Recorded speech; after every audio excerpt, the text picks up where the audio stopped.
The summer heat clung to the asphalt like a curse that night. It was past midnight when Danielle Morris, a 32-year-old social worker, finally clocked out from St. Helena Women's Shelter. The air smelled of rain and gasoline, the kind of night when everything felt heavy, even the silence. Her phone buzzed with a message from her sister. "Get home safe, sis. Highway 14's crawling with cops tonight." Danielle smiled faintly. She'd worked late shifts for years. She knew the roads, the neighborhoods, the danger. But tonight would be different, fatally different. She drove an old blue Honda Civic, the kind that rattled when she hit 60. Gospel music hummed softly through her speakers as she passed through the edge of Baton Rouge, the dim streetlights flickering over cracked sidewalks. Her hands were steady on the wheel until the red and blue lights exploded in her rearview mirror. At first, she thought it was a mistake. Maybe an ambulance. Maybe a checkpoint. But when the siren wailed again and a spotlight hit her mirror, she felt a chill crawl up her spine.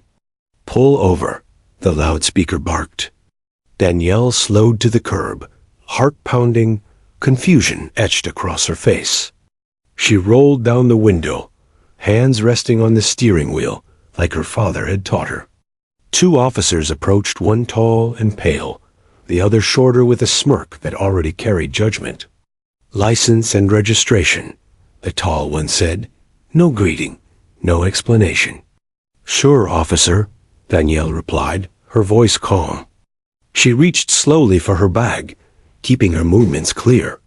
But the shorter cop stepped closer, hand resting on his gun. "Where are you coming from this late?" he asked. "Work," she said. "I'm a counselor at the women's shelter downtown." He chuckled, glancing toward his partner. "That so? We got reports of a stolen vehicle matching this description. You mind stepping out for a moment?" Her brow furrowed. "This car's registered to me. You can run the plate." But the taller officer leaned down, his eyes sharp.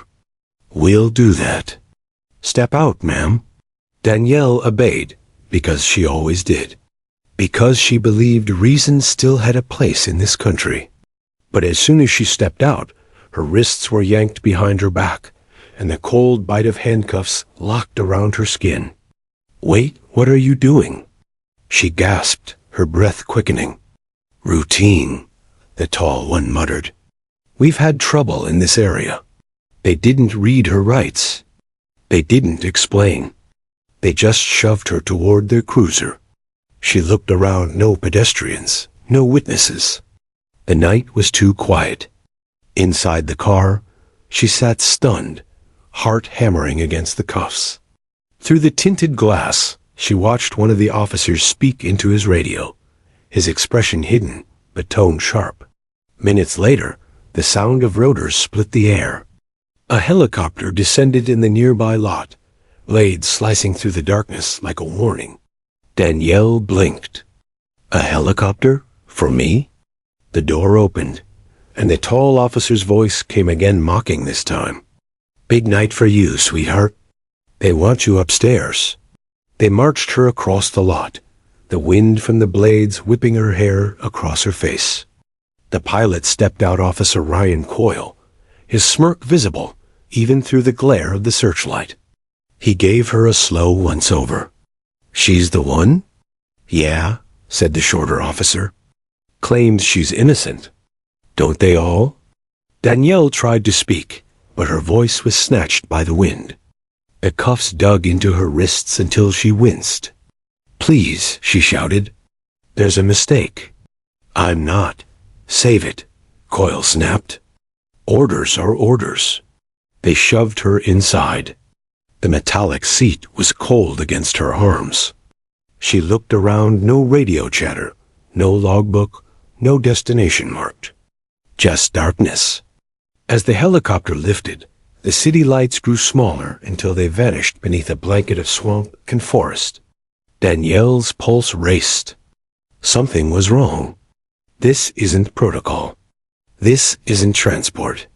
The men laughed over the headset, their words distorted by static. You think she's one of them? Protester, maybe. They said pick her up for questioning.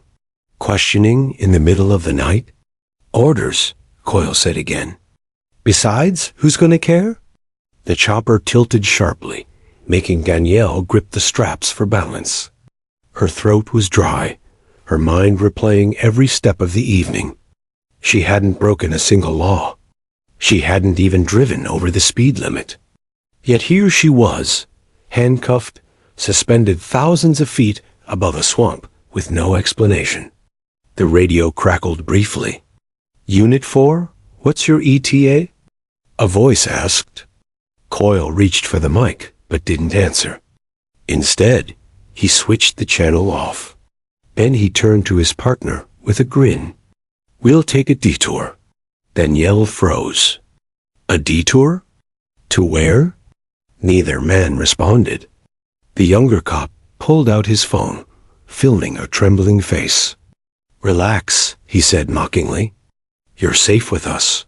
She wanted to believe him, but every instinct screamed otherwise. Her chest ached with fear. She thought of her mother's voice, the one that used to say, always be respectful, baby. They'll treat you right if you act right. But she'd acted right, and they were still treating her like prey. Coyle leaned toward the open door of the helicopter, wind tearing through his jacket. He glanced down at the swamp below, a vast black ocean of mud and water. Ain't no cameras down there, he said. The other laughed. Good spot for dumping trash. Danielle's heart dropped into her stomach. What did you just say? She demanded. Relax, sweetheart. We're just talking. But there was something in his voice, something cold, deliberate. She struggled against the cuffs. Please, I work for the state. My name's Danielle Morris. I'm not who you think I am. Coyle turned to her, eyes flat. Oh, I know exactly who you are. The one who won't stop filing those reports against the department, right? Always sticking your nose in where it don't belong. Her blood ran cold. So this wasn't a mistake. Danielle remembered the complaint she'd helped file 2 months ago. A case involving police misconduct at a domestic violence shelter. She'd testified that an officer had assaulted one of the residents. Her name had been listed on the report. She thought it was forgotten. She thought justice had protected her. Coyle smirked. You embarrassed a few people. People who wear the same badge I do. I told the truth, she whispered. Yeah, well, he said, glancing toward the open door again. Truth's got a funny way of disappearing. The helicopter dipped suddenly, sending her sliding against the metal floor. She screamed, but her voice vanished beneath the engine roar. The men laughed again, too easily, too cruelly. Her fear turned to disbelief, disbelief to horror. She realized there was no station, no detour. This was a message. The wind howled. The sky seemed endless. Danielle's pulse became thunder in her ears. For the first time, she thought she might die. She closed her eyes, whispering a prayer her mother taught her as a child. God, if you see me, don't let them win. Not like this. Coyle adjusted the controls, the helicopter stabilizing above a dark expanse of water. End of the line, he muttered, but his partner stopped him. Not here. Too close to the levee. Someone might find her. Coyle nodded and pushed farther west. The flight stretched endlessly 5 minutes, 10, 20 until there was nothing left but darkness below and laughter above. Danielle's tears mixed with sweat, her wrists bleeding against the steel. Somewhere deep down, something inside her shifted, not fear, but defiance. If she was going to die, she'd make sure they never forgot her name. The helicopter began to lower. Coyle muttered something about clean airspace. The other officer pulled out his phone again. For the record, he joked, pressing record. Danielle stared straight into the lens. Her voice came out cracked, but steady. "My name is Danielle Morris," she said. "And if this video's found, they killed me." For a brief moment, the laughter stopped. The helicopter hovered in silence above the swamp, and the only sound left was the wind moaning, endless, waiting. And then, slowly, the door began to open wider. The chopper cut through the night like a wounded bird, its blades thundering above the endless swamp. Inside, Danielle Morris sat strapped to a steel bench, her wrists bleeding from the cuffs. The smell of oil and sweat mixed with the wet air rushing through the open door. She tried to steady her breathing, to think, but every breath came jagged, shallow. Across from her, Officer Ryan Coyle tapped his gloved fingers on the console, humming to the beat of the rotor blades. His partner, Deputy Hanks, leaned against the doorway, boots dangling over open air, the wind snapping his uniform against his leg. They looked relaxed, like men driving home from a shift, not men escorting a prisoner through the sky. Danielle couldn't take her eyes off the red switch near Coyle's shoulder, the one marked DOOR, lock release. The fact that it even existed terrified her. "Where are you taking me?" she shouted over the noise. Coyle's reply came lazy, almost amused. "You'll see soon enough." "Please, I haven't done anything," Hanks laughed. "That's what they all say." The helicopter banked left, tilting enough to make Danielle slide against the harness. Her shoulder slammed the metal wall. Pain shot through her arm, but she bit her lip, refusing to cry out. The laughter that followed was worse than the bruise. They descended lower, skimming the tree line. Branches whipped below them like black claws. The smell of swamp mud filled the cockpit. Somewhere below, frogs croaked in the darkness. Danielle's mind raced. If she jumped, could she survive? No, she was still cuffed, still harnessed. Her only chance was to make them hesitate. "You're being recorded," she yelled suddenly. "Everything you're doing, it's all on camera." Coyle turned his head slightly, smirking. "Oh, sweetheart, this bird doesn't have a black box." Hanks lifted his phone. "Except this one," he said, waving it teasingly. The red light blinked in record mode. For a moment, Danielle thought maybe that was her lifeline proof. But the way they laughed told her the video wasn't for justice. It was for sport. She swallowed hard. "Why me?" Coyle's eyes met hers in the mirror. "Because some people just don't know when to keep quiet." And that was when Danielle understood. This wasn't a random stop. This was revenge, personal, deliberate. The wind screamed through the doorway, snatching away her next words. Her pulse hammered in her ears. She had to survive this. "Ryan," Hank said suddenly, half laughing, "you remember that story about the rookie who tossed a dummy out during training? Scared the hell out of Dispatch." Coyle grinned. "Yeah, bet Dispatch still has nightmares." Hanks leaned closer to Danielle. "You ever skydive?" She stared at him, not answering. He chuckled. "You're about to get a free lesson." Her body went cold. "You can't do this," she whispered. "Watch us," Coyle said. The helicopter climbed again, nose tilting toward the stars. Danielle's stomach lurched as gravity pulled her down. The roar of the blades became deafening, like thunder shaking the sky apart. She screamed for help, but the noise devoured her voice. Then, unexpectedly, Coyle switched off the cabin light.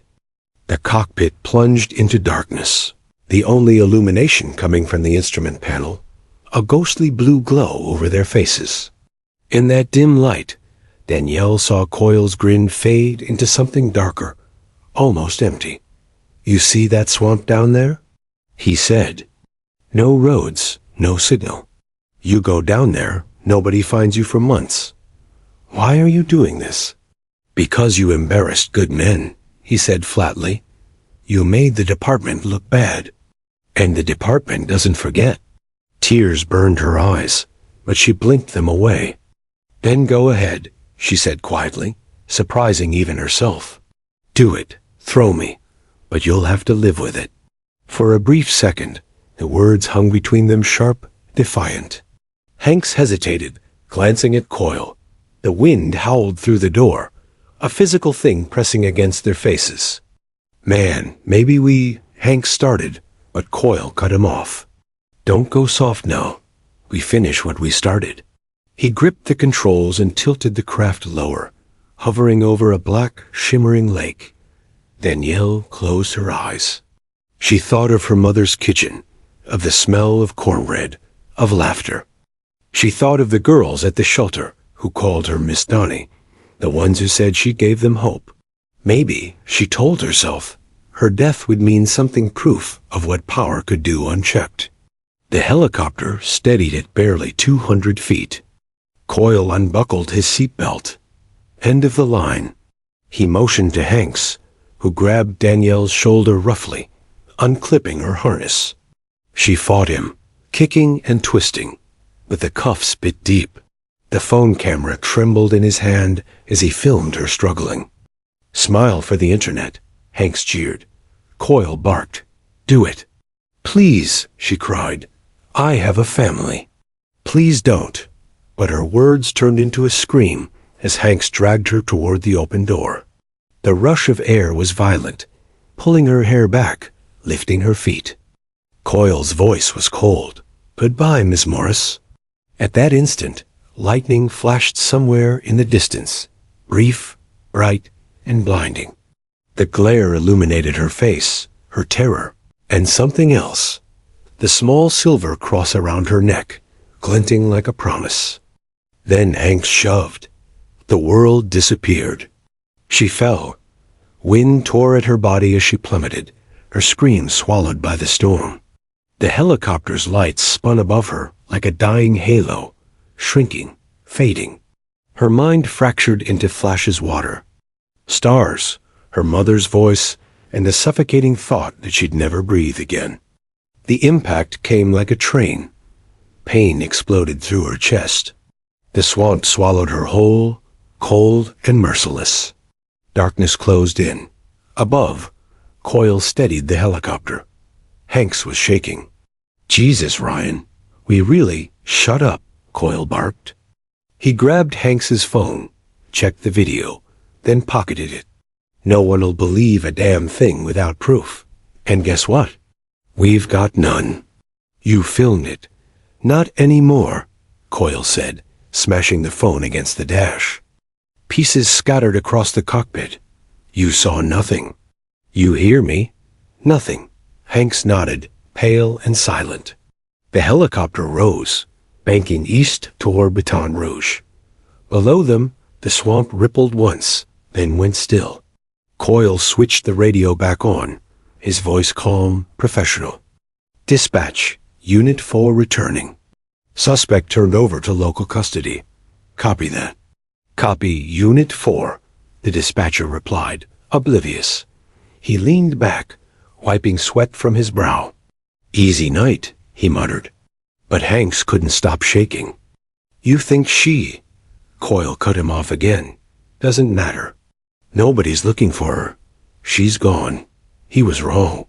Miles below, beneath the surface of that black water, Danielle Morris clawed at the mud.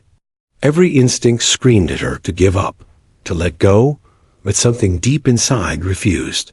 Her lungs burned, her body screamed, but she kicked, twisted, fought her way toward a thin slice of air.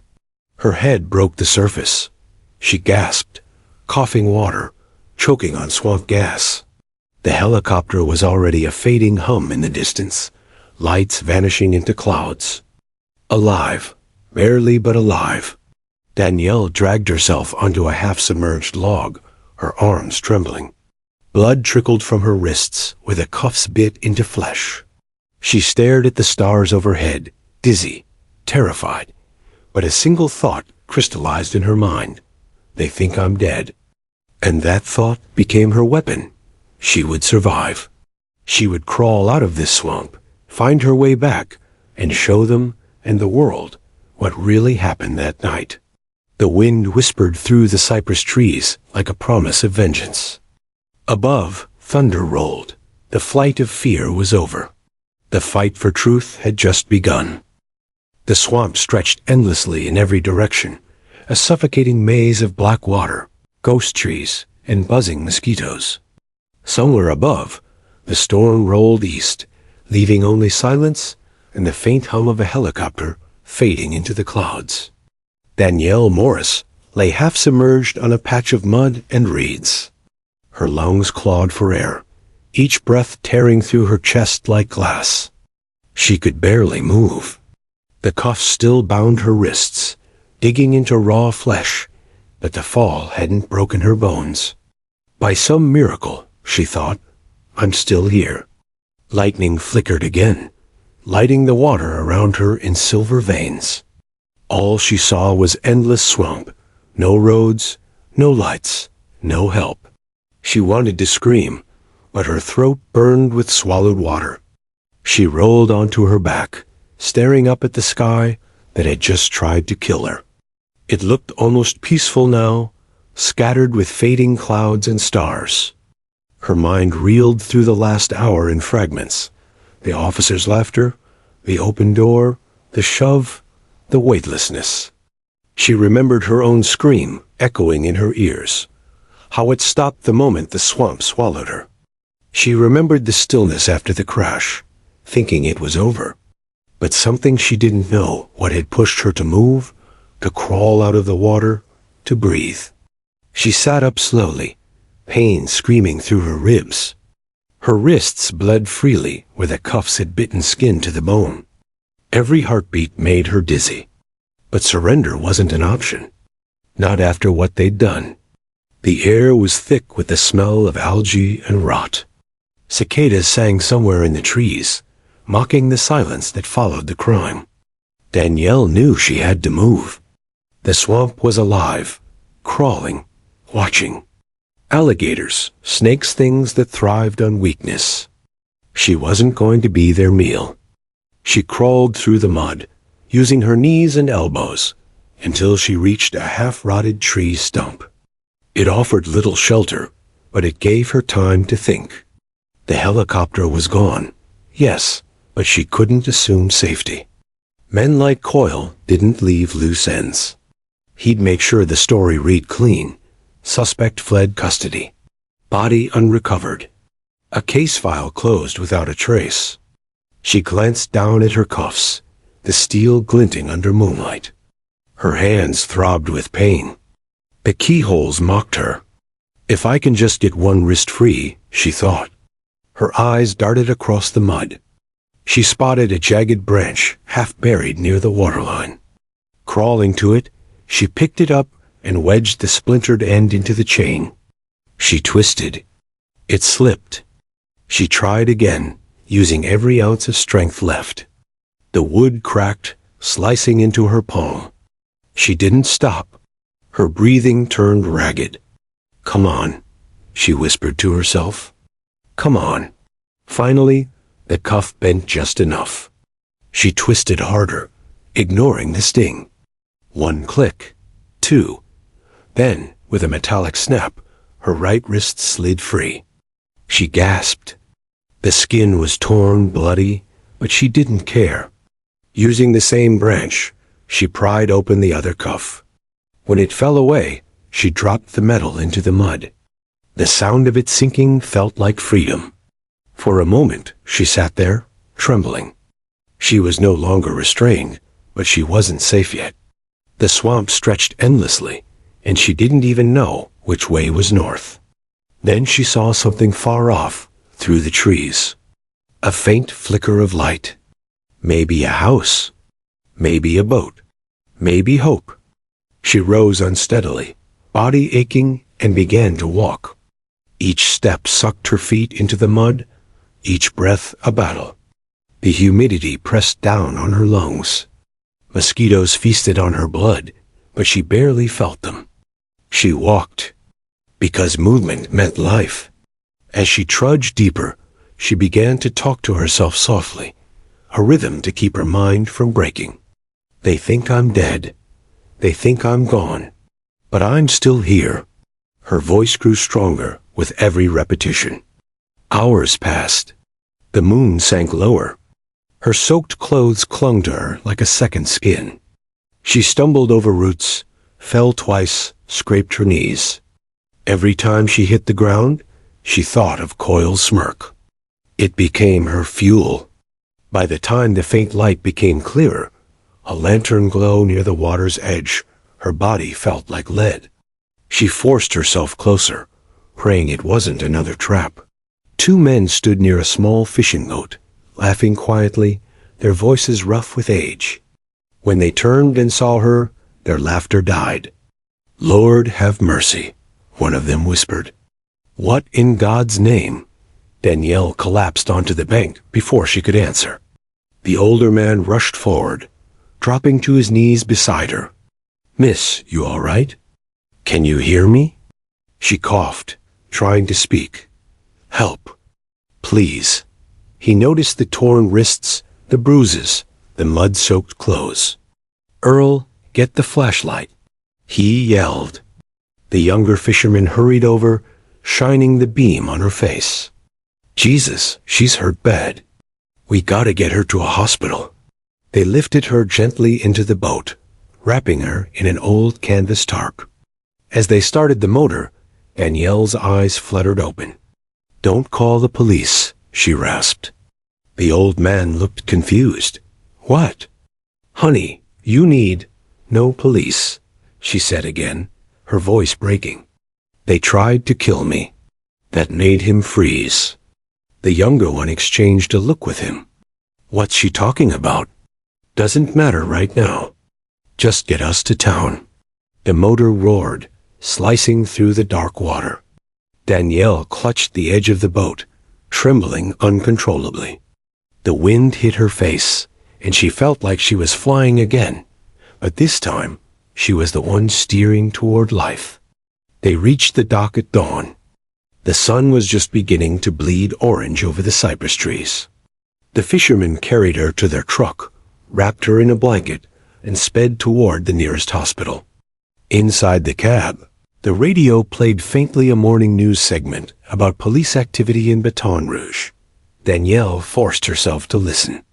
"Officers report a suspect escaped custody during an air transport operation late last night," the announcer said.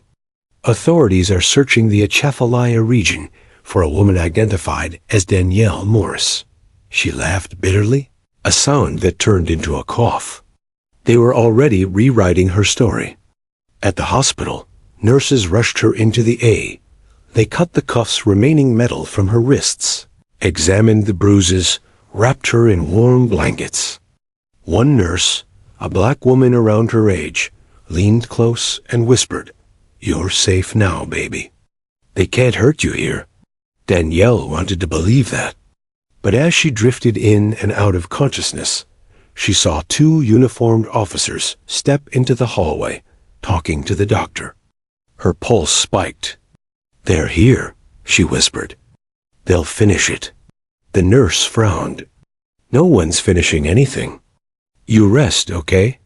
But Danielle grabbed her wrist weakly. "Please, don't tell them I'm here." "Not yet."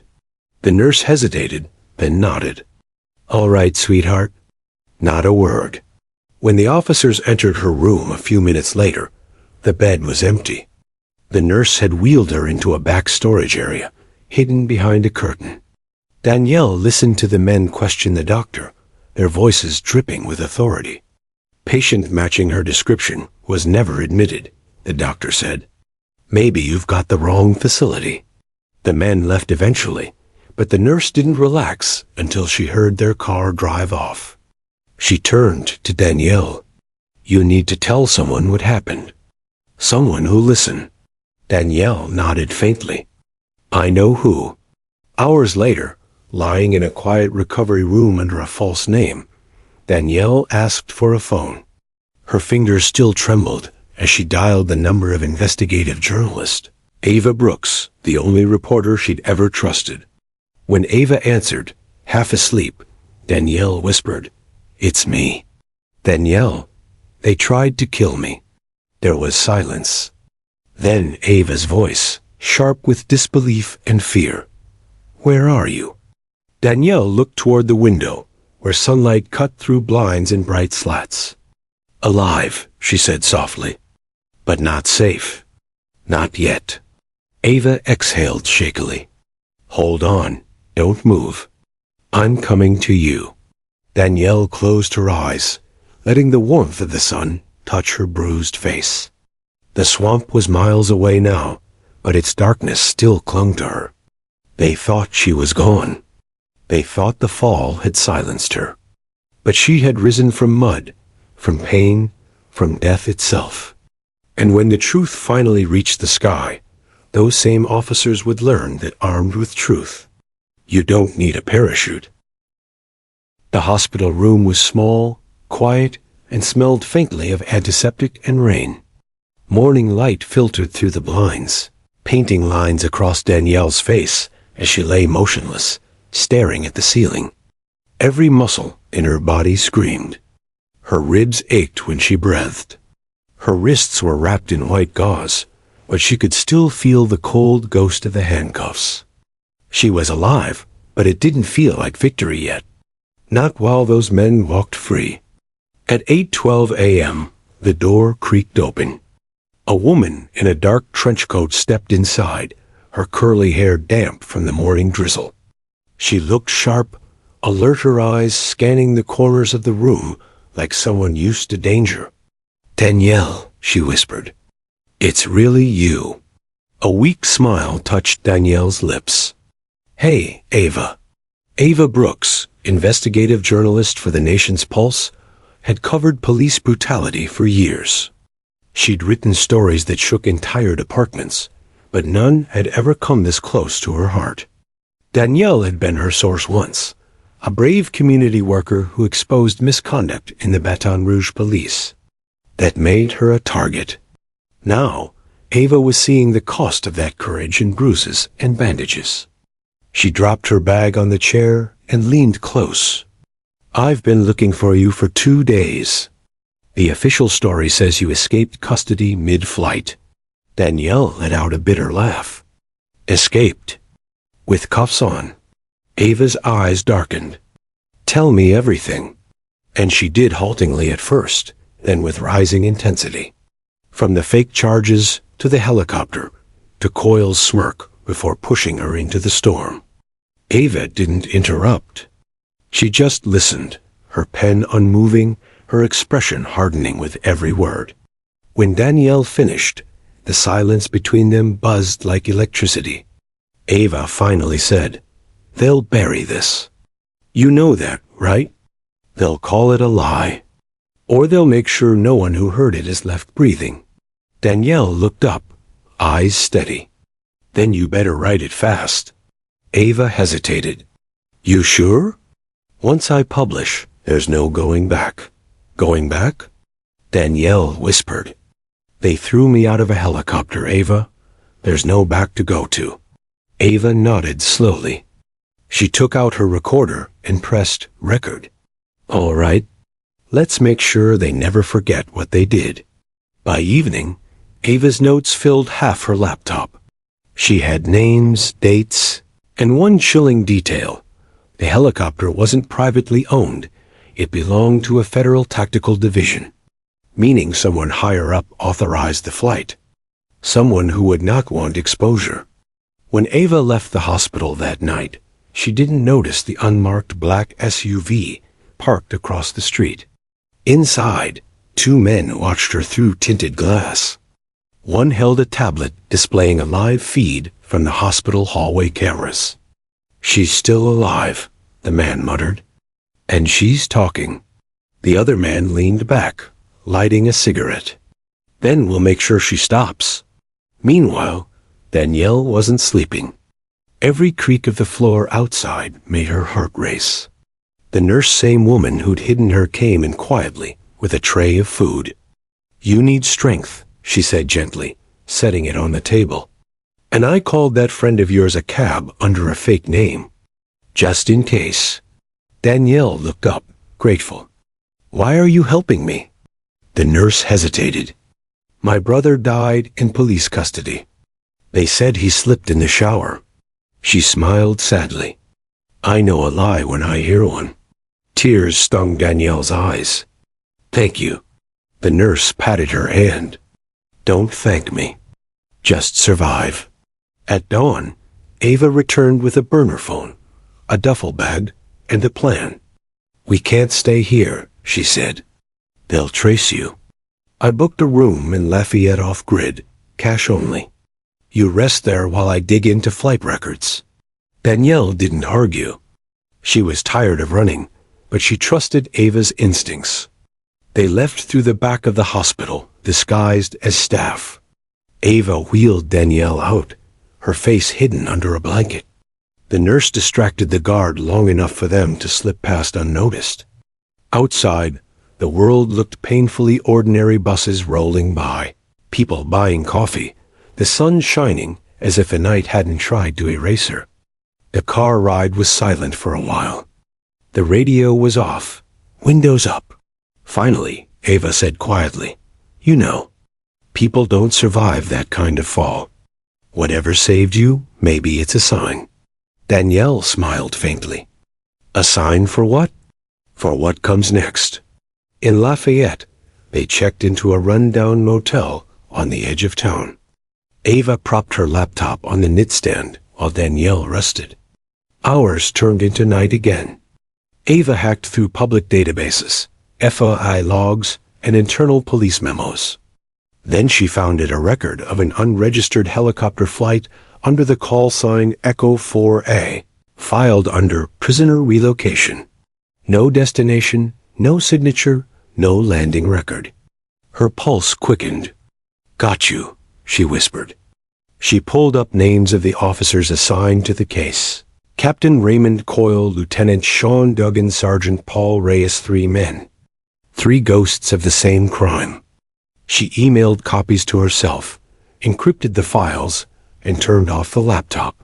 Tomorrow we go public, she told Danielle. But tomorrow would not come easily. At 2 a.m., a car engine idled outside the motel. Ava's instincts kicked in. She slipped her phone into her pocket and peered through the blinds. 2 silhouettes stood by the car, scanning the lot. Danielle sat up, whispering, What is it? Company, Ava murmured. She reached for her camera, its flash disabled, and snapped 2 photos through the blinds. A flash of headlights caught one man's face. It was Duggan. Ava's stomach dropped. They found us. Before she could react, the motel lights flickered. A shadow passed by the door. Then bang. The doorknob exploded inward. Ava pulled Danielle to the floor as bullets ripped through the room. She crawled behind the bed, heart hammering. Back window. She hissed. Danielle, running on pure adrenaline, kicked the window open with her heel. The glass shattered, cold air flooding in. They climbed out just as another shot tore through the curtains. They sprinted into the woods behind the motel. Barefoot, bleeding, gasping. Branches slashed their faces, but they didn't stop. Behind them, men shouted, dogs barking.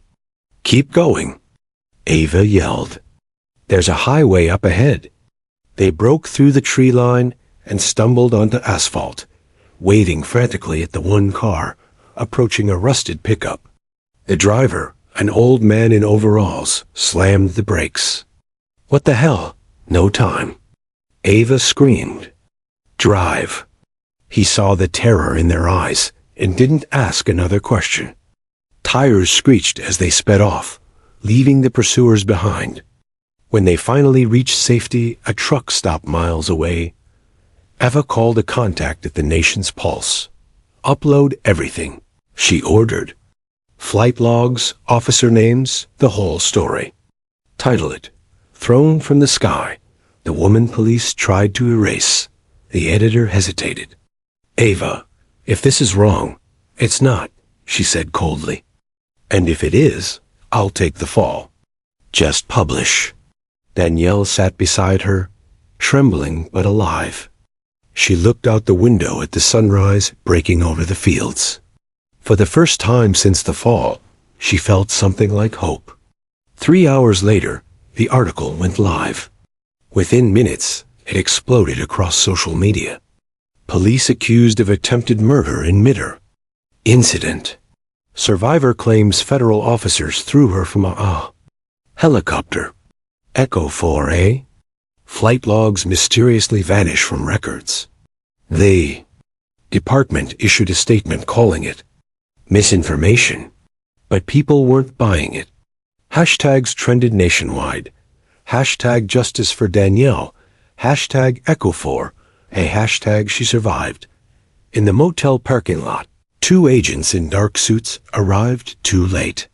Their orders were clear: find Danielle Morris, silence the story. But the world already knew. And Danielle Morris, the woman who fell from the sky, wasn't running anymore.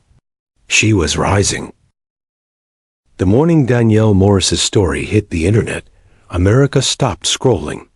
Every major news channel interrupted its broadcast with the headline, "Handcuffed woman claims police threw her from a helicopter." By noon, the story had gone global. Satellite trucks surrounded the Baton Rouge Police Department. Protesters gathered outside the station, holding signs that read, "Justice for Danielle," and "Thrown from the sky." But still she rises. Inside his office, Captain Raymond Coyle watched the chaos unfold on TV. His jaw clenched as he muted the screen. How the hell did this get out? He barked, slamming a fist onto his desk. Lieutenant Duggan stood stiffly in front of him. "Sir, we checked every lead. She couldn't have survived that fall. Maybe someone faked the footage." Coyle glared. "You think a journalist just guessed flight codes and crew names?" She had inside info. He leaned forward, eyes dark. "Someone's talking." Duggan swallowed hard. "What do we do?" Coyle turned toward the window, watching protesters chant his name. "We do what we always do. We control the narrative." At the Nation's Pulse headquarters in New York, Ava Brooks's phone buzzed nonstop. Reporters from CNN, BBC, and Reuters wanted interviews. Anonymous tips poured in: former officers, whistleblowers, even a flight engineer, claiming he saw the manifest. Ava ignored the noise. She was focused on one thing: evidence. She just pulled up FAA radar logs that confirmed an unaccounted flight matching. Echo 4A's path, the night Danielle fell. Her editor, Marco, leaned over her shoulder. "You realize this is bigger than one department, right?" That chopper was federal property. Ava nodded grimly. "Which means Coyle had permission. Someone signed off. Who?" "That's what we're going to find out." Meanwhile, Danielle was hidden away in a safe house outside Houston. It was a modest one-story farmhouse, owned by an old civil rights lawyer named Elias Monroe, who owed Ava a favor from years ago. Elias was in his 70s, but his mind was sharp as a blade. "You're a walking miracle," he told Danielle, pouring her tea. "But miracles need strategy. If you go public, they'll paint you as unstable. If you stay silent, they'll bury the truth." Danielle stared into her cup, her hands still trembling from nightmares. "So what do I do?" "You let the world see you, but on your terms." Ava agreed. "We'll film your statement. Full story. Your voice. No edits, no studio." Danielle hesitated. The idea terrified her, but she knew Elias was right. If she didn't speak, someone else would twist her words. That night, they set up a small camera in the living room. Danielle sat in front of it, wearing a plain blue sweater. Her voice shook at first, but as she spoke, her strength returned. She described every moment: the laughter before the shove, the air whipping past her face, the crash into the swamp, the fight to breathe. She showed the scars on her wrists. Then she looked straight into the camera. "They thought I'd disappear. But you can't erase someone who's already fallen and learned to rise." When Ava uploaded the video, It shattered records. Within 24 hours, it had 12 million views. Hashtag Justice for Danielle became more than a hashtag, it became a movement. Congress called for an emergency hearing. The Department of Justice announced an internal investigation into possible misconduct involving federal aircraft use. The pressure mounted. Reporters camped outside Coyle's house. His wife stopped answering calls. His teenage son was followed to school by photographers. Coyle tried to stay composed, but cracks were showing. At a press briefing, he appeared tense, sweat shining on his forehead. "The accusations are false," he told reporters. "No such incident occurred. The so-called survivor is lying." A journalist shouted, "Then how do you explain the flight logs?" Coyle's face hardened. No comment. The clip went viral within hours. Memes flooded social media. No comment Coyle. Behind the scenes, the FBI took interest. Agent Samantha Reyes, a veteran investigator with a reputation for integrity, was assigned to the case. She reviewed Ava's article, Danielle's footage, and the flight data. Her gut told her something didn't add up. "We have 3 officers, a missing flight, and a woman who lived through the impossible," she told her partner. "I want their bank statements, their phone records, everything." Within days, her team found encrypted messages between Coyle and a private security contractor. The text exchange read, "Coyle, make sure it looks accidental. No body, no questions. Contractor, consider it done. The swamp takes care of its own." That was all Reyes needed to escalate the case. She filed for arrest warrants. But Coyle wasn't waiting to be arrested. He met Duggan and Reyes, the officer, not the agent, in an abandoned hangar outside Baton Rouge. Rain pounded the tin roof as thunder rolled in the distance. "We're not going to prison," Coyle said coldly. "We finished this." Duggan looked pale. "You mean," Coyle interrupted. "They've got her hidden somewhere. Find the journalist, find the girl. Once they're gone, this dies." Reyes hesitated. "Sir, we can't. Coyle snapped. "You think the system will protect you if she talks? You'll be the first they throw under the bus." A tense silence followed. Then Duggan nodded slowly. "All right. We find them." Back in Houston, Ava sensed the walls closing in.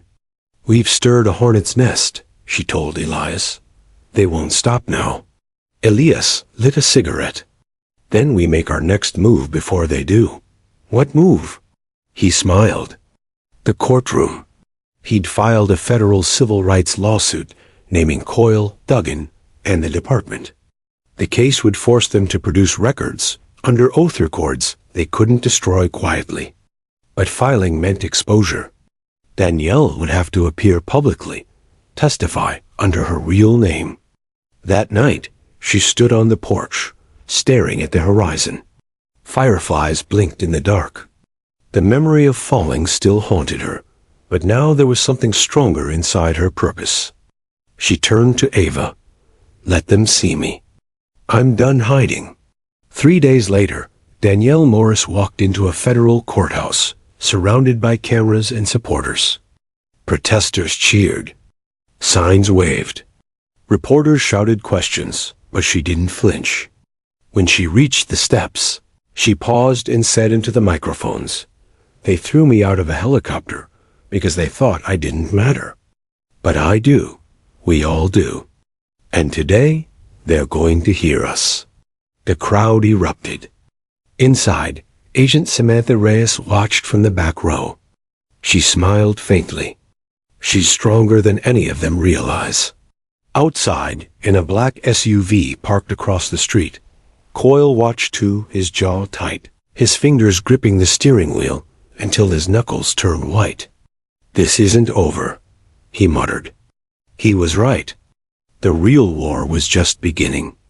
That night, as the courthouse lights dimmed and the media dispersed, Ava uploaded one more piece of evidence. a recording from the helicopter's black box, leaked by a source inside the Federal Aviation Office. The recording captured laughter, the sound of wind, and then a voice, cold and clear, saying, "Let's see if she can fly." The internet exploded. There was no denying it now. The world had heard the voice of her executioner. And in that moment, Danielle Morris stopped being a victim. She became a revolution. The courthouse steps were crowded, overflowing with reporters, protesters, and supporters. Flags waved in the morning breeze, banners reading, "Accountability now. Justice for Danielle Morris." And she survived? They fell. Inside, Danielle Morris sat with her attorney, Elias Monroe, awaiting sentencing. The trial had ended. The jury had delivered their verdict guilty on all counts, but the punishment for the officers remained to be decided. For months, the nation had watched, collectively holding its breath. The three officers, Captain Raymond Coyle, Lieutenant Sean Duggan, and Sergeant Paul Reyes, sat across from Danielle. Their faces were pale, etched with the weight of public condemnation, and the legal system finally catching up with them. The arrogance and smirks that had defined them were gone, replaced by fear and disbelief. Judge Harrison entered the courtroom, her robe flowing behind her. Silence fell immediately. "This has been one of the most unprecedented cases in the history of this court," she said, her voice steady but firm. "The evidence was clear, the actions deliberate, and the consequences devastating. Today, this court must impose justice not only for Danielle Morris, but for the integrity of law enforcement itself." The first to be sentenced was Captain Raymond Coyle. His crimes were the most egregious: ordering a handcuffed woman thrown from a helicopter, attempting to cover up the act, and conspiring to obstruct justice. "Coyle," Judge Harrison said, "your actions were not mistakes. They were deliberate, malicious, and put a human life at risk.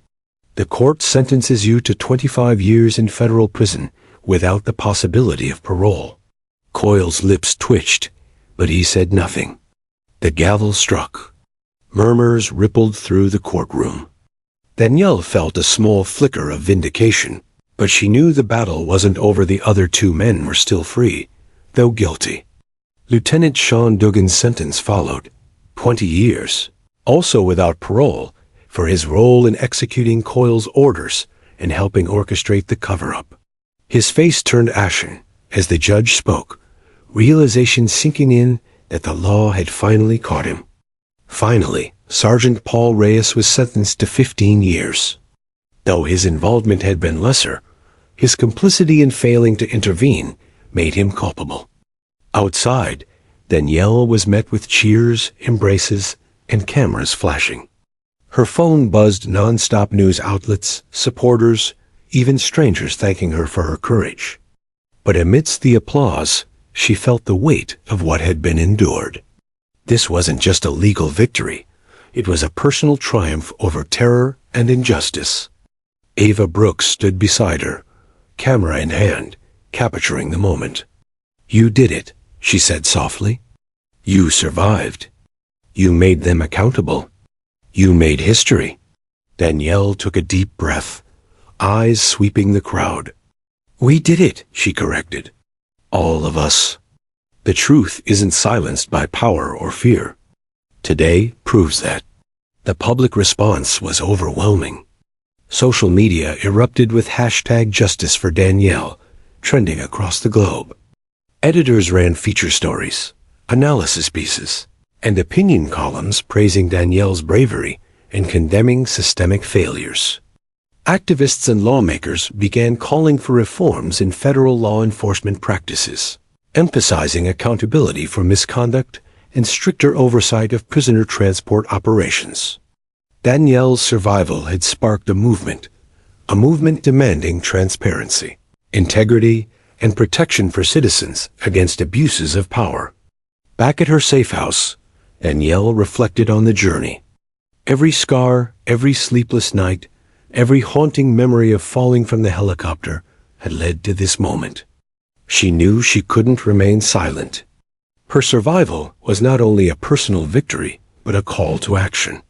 Elias Monroe approached, holding a stack of papers. "Danielle, now that the trial is over, we need to discuss civil suits and advocacy work. There are countless others who've suffered similar abuses. You can help them." Danielle nodded slowly. "Yes," she said. "This can't end with me. I'll tell my story, fight for others, and make sure no one else goes through what I did." Ava, standing nearby, smiled. "You're going to change lives, Danielle. And the world is finally listening."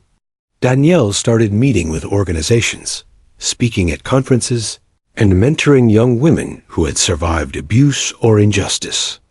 She collaborated with Ava to publish a detailed expose on law enforcement practices, highlighting areas that allowed misconduct to occur. Their combined efforts created a ripple effect that reached lawmakers, law enforcement officials, and the public.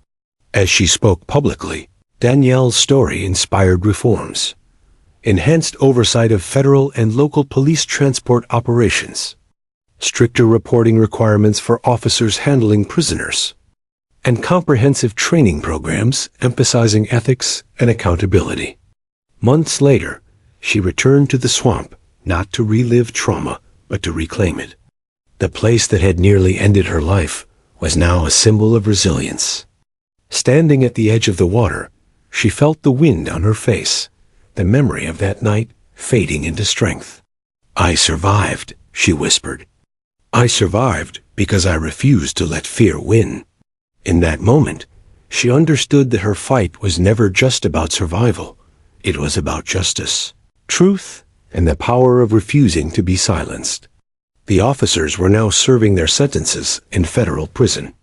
Coyle's influence, Duggan's arrogance, and Reyes' compliance were broken. The headlines followed every step: parole hearings denied, appeals rejected, and public scrutiny, ensuring they could no longer evade accountability. Danielle watched it unfold, not with glee, but with quiet satisfaction. Justice had been served. Not perfectly, but as fully as the law allowed. She had faced impossible odds, fallen into darkness, and emerged stronger than ever.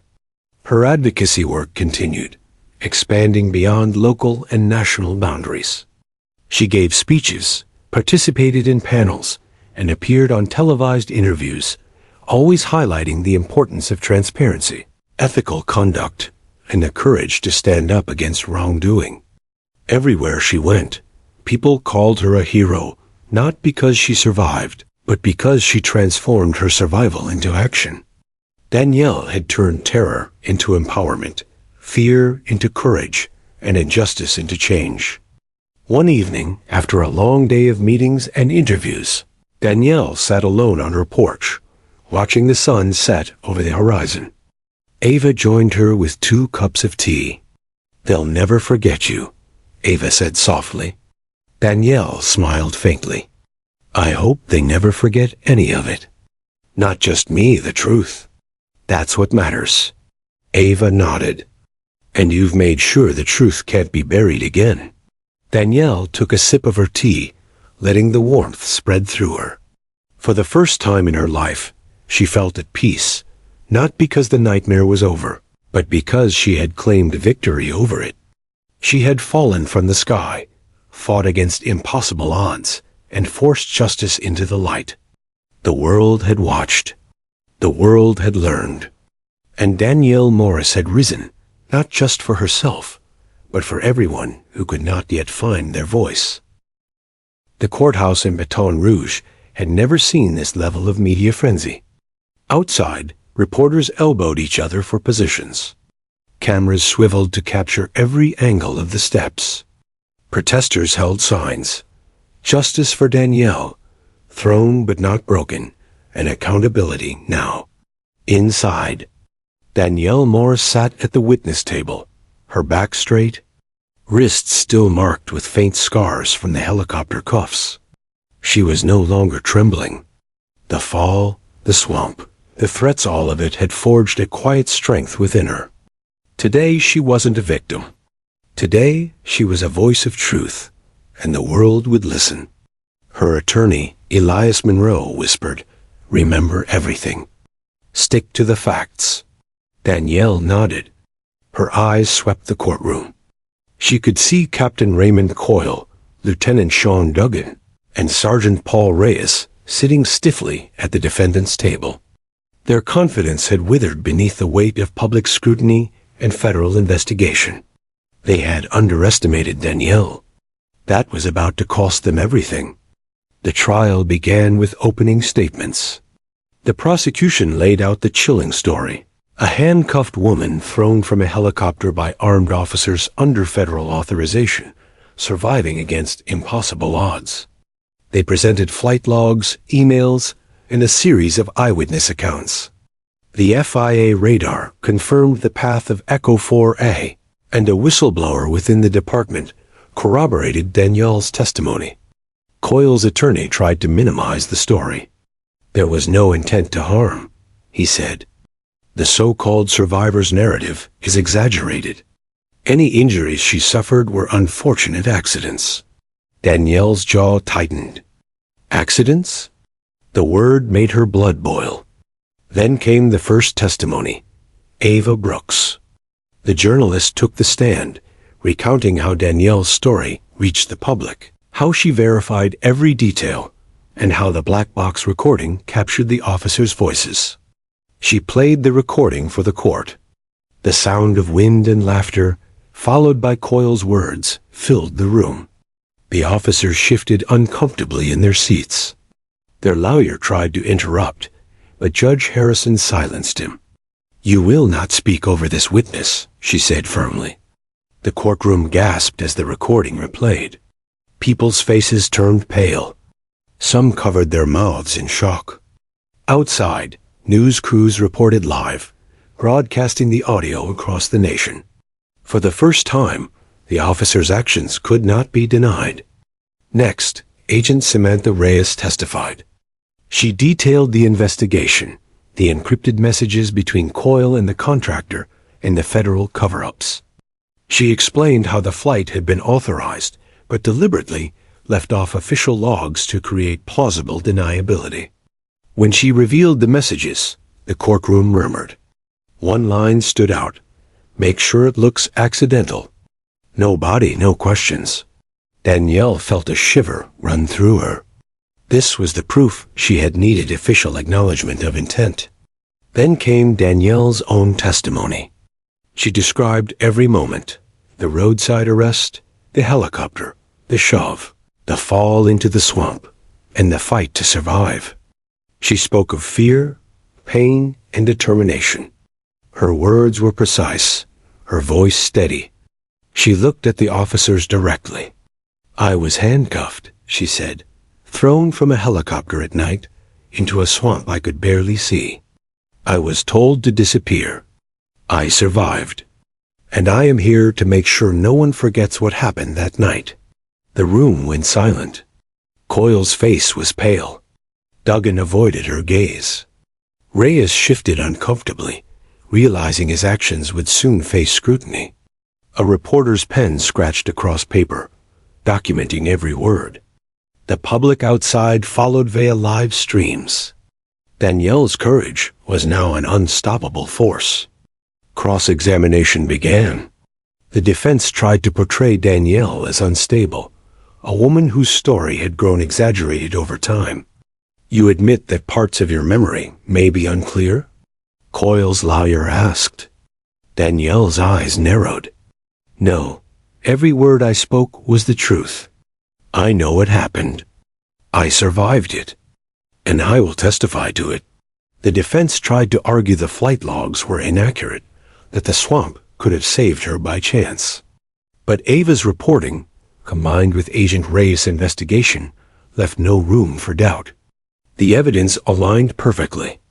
Every chance was meticulously documented, every officer's move accounted for. By the third day, the courtroom was tense. Public opinion had already swayed in Danielle's favor. Outside, protesters chanted, banners waved, and social media erupted with the hashtag she survived, trending worldwide. Witness after witness testified: engineers from the Federal Aviation Office, whistleblowers from the police department, and forensic specialists who analyzed the helicopter controls. Each revelation painted the officer's actions as deliberate and malicious. Coyle tried to hide behind bureaucracy, claiming he was following orders. But emails, messages, and the black box proved otherwise. Orders had been manipulated. A direct intent to harm had been hidden under procedural language. On the fourth day, Danielle's medical records were presented. Photos of her bruised, bloodied wrists and ribs shocked the courtroom. Experts testified that survival from such a fall with handcuffs was nearly impossible. The jury leaned forward, absorbing the magnitude of what Danielle endured. Judge Harrison addressed the courtroom. "This case is unprecedented in my 30 years on the bench. The courage of the witness and the clarity of evidence demand careful consideration. This is not just about the actions of a few officers. This is about accountability, integrity, and trust in law enforcement." Danielle felt a mix of fear and pride. She had faced death, survived the impossible, and now her story was exposing the rot beneath the surface. Late into the fifth day, the defense attempted one last tactic: character assassination. They called former colleagues to suggest Danielle's reports on police misconduct were biased or exaggerated. But Danielle's former coworkers testified in her favor, detailing her consistent professionalism, compassion, and courage. One by one, they confirmed she had never sought attention, only justice. When the jury deliberated, the courthouse emptied, but Danielle sat quietly, reflecting on how far she had come. From handcuffed terror in a helicopter to standing on the courthouse steps as a survivor and witness, it felt surreal. Outside, media outlets prepared for the verdict. News anchors recapped the story for viewers who had been following for days. The handcuffed woman, the unregistered flight, the black box recording, and the damning evidence against the officers. Social media posts painted Danielle as a hero. Videos of her testimony were shared by millions. People spoke of courage, resilience, and the power of truth. The hashtags became a movement.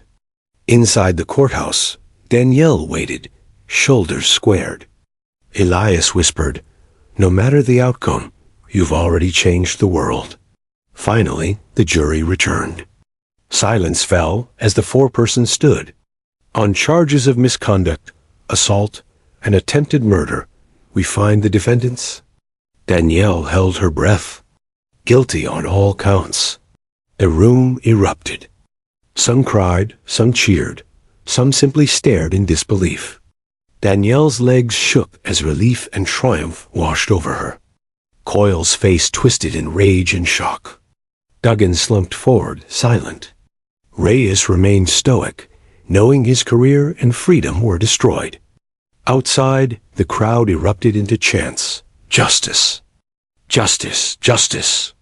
Danielle stood at the courthouse steps, tears streaming down her face, and lifted her arms.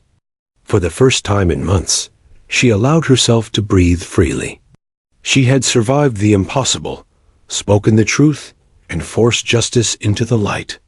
That night, as she returned to the safe house, Danielle called Ava. "They'll appeal," she said quietly. "I know," Ava replied. "But today, you won. You showed the world what happens when courage refuses to die." Danielle smiled.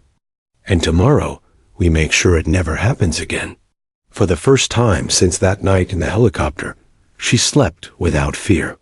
She had fallen, but she had risen. And now, no one could take that away. Danielle Morris stood at the podium in a packed auditorium. The air buzzed with anticipation. Cameras from every major network pointed at her. Students, activists, law enforcement officials, and ordinary citizens had filled every seat. She paused, letting the weight of the room settle around her, then looked out at the audience. "Many of you know my story, she began, voice steady.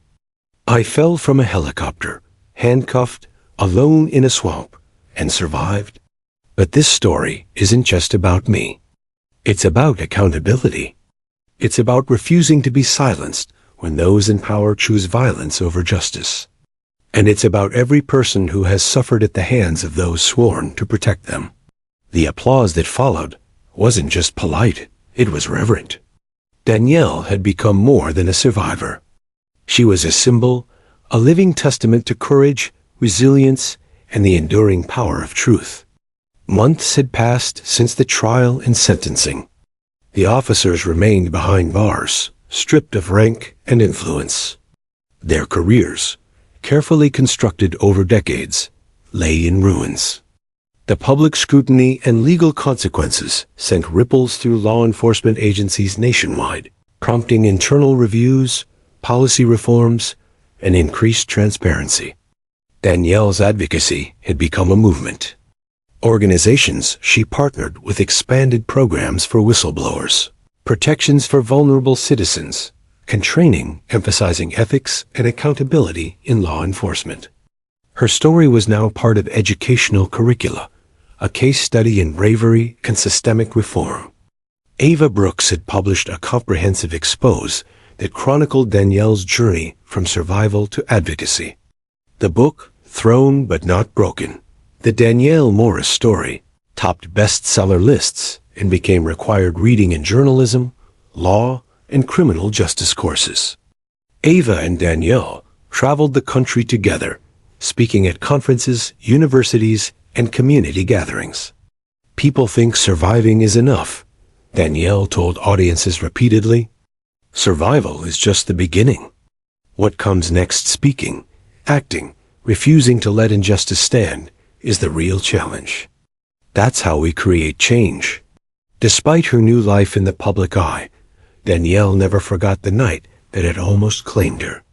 On quiet mornings, she returned to the swamp not to relive the trauma, but to honor the resilience that had saved her. Standing on the muddy bank, she felt the wind on her face, the water lapping at her boots. Each breath reminded her of the life she'd fought to reclaim. The swamp, once a place of terror, had become a place of reflection. Danielle often brought young activists and survivors with her, teaching them that strength comes not from avoiding fear, but from facing it head-on. In Washington, lawmakers referenced Danielle's story when debating new legislation. Bills requiring stricter oversight of federal prisoner transport, mandatory reporting of officer misconduct, and harsher penalties for abuse of power were passed. Danielle testified before committees, her words resonating with authority and compassion. Change is possible, she told the legislators. But it requires courage, commitment, and the refusal to stay silent. We must ensure no one else is thrown, literally or figuratively, into a situation where survival is uncertain. Even in her personal life, Danielle found balance. She reconnected with family and friends, embracing the people who had supported her quietly while the world watched. She took time for small joys, reading by the river, walking through her neighborhood, or sharing a meal with loved ones. The trauma of her fall never fully disappeared, but it no longer defined her. Instead, it fueled her purpose. Elias Monroe remained a close mentor and friend, guiding Danielle as she navigated the complexities of advocacy, media attention, and personal healing. Ava Brooks, ever vigilant, ensured Danielle's story was told accurately, ethically, and powerfully. Together, the three of them became a force, a team committed to truth, justice, and systemic reform. International recognition followed. Human rights organizations invited Danielle to speak on global platforms, sharing her story as an example of courage and resilience.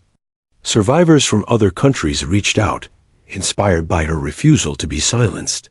Danielle's experience transcended borders. It became a universal tale of strength against oppression. Even after all the awards, accolades, and attention, Danielle remained grounded. "I am not special," she often said. "I am a witness, And as a witness, I have a responsibility to act. That is what survival demands of us.